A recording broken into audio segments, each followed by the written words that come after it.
Is the UK government scanning your phone? Have you ever picked up your phone and not really thought about it?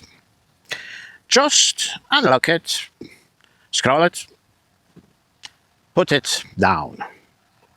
No questions, no concerns. That's how it was for me.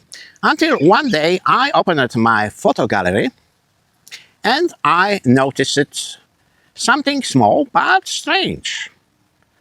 My phone had already sorted every picture I own into folders. Family, holidays, my dog. I never asked to do that. I just worked it out. Welcome to Fix Britain. No politics, no lies, no propaganda, just logic and common sense for you. And for a moment I just paused. Not because it was impressive, but because it made me realize something I hadn't really thought about before. So here is the question people are asking right now. Is the government scanning your phone? Some headlines say yes. Others say that's nonsense. So I decided to ignore both and look at what is actually written in the official documents. Let's be clear from the start. There is no public evidence that the government is currently reading people's private messages or looking through personal photos in real time. That is not what is being proposed here. The started aim is different. Online safety, especially protecting children from harmful content. Most people would agree that goal is reasonable. The real debate is not about the goal. It is about the methods. Before some system being discussed would allow content to be checked on a device before it is shared or sent. Supporters say this improves safety. Critics say it raises a bigger question over the time that happens when software is allowed to look deeper into personal device at all. And this is where things become more interesting for me. Because I assumed this was a new debate. It isn't. Britain already has long-standing laws that deal with digital communications under strong legal conditions. Many people never see them in deal because they sit inside legal frameworks, not public discussion. So I went back to the source.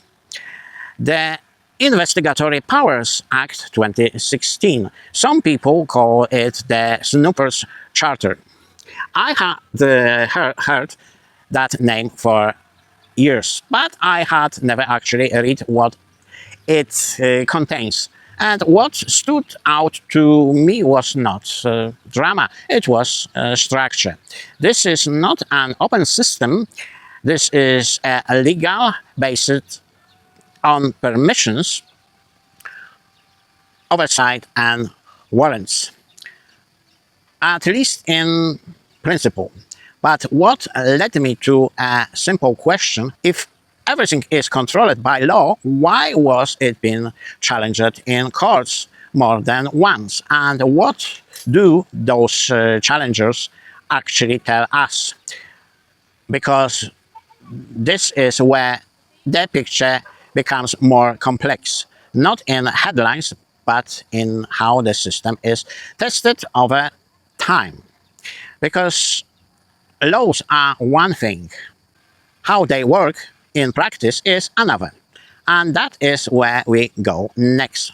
Over the years, parts of Britain's digital surveillance framework have been revised by courts.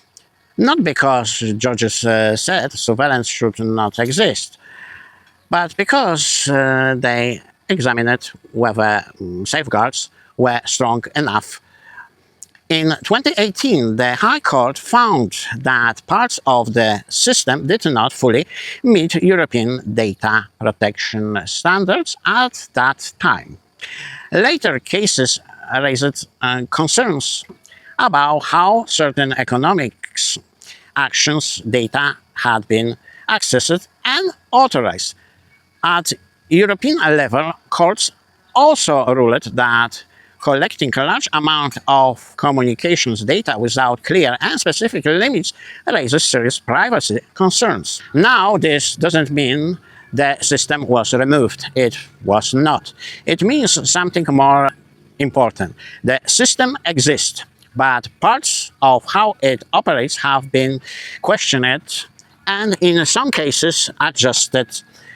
So here are two things just at the same time.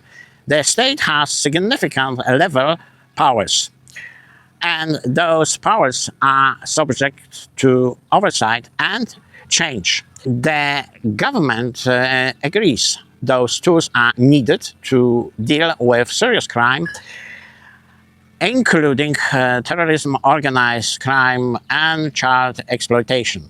Security professionals often support that view. They say criminals use modern encrypted tools that make investigation harder.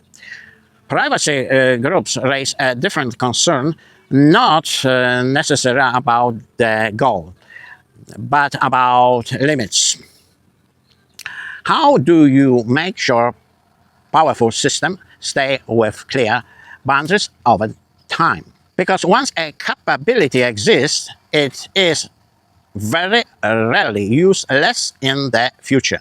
So here is the simplest way to think about it. This is not a story about constant surveillance, and it is not a story about nothing happening. It is a story about capability, what exists in law, how it is controlled, and how closely it is watched. And what brings us to the next question, because this is only part of wider picture. There is another major topic being discussed in the UK right now: digital identity. Supporters say it could make everyday life simpler. Critics say it could change how access to services works in practice. And most people are still trying to understand what it actually means. So in the next episode, we'll break down properly. Thank you for your attention. The next episode on Saturday.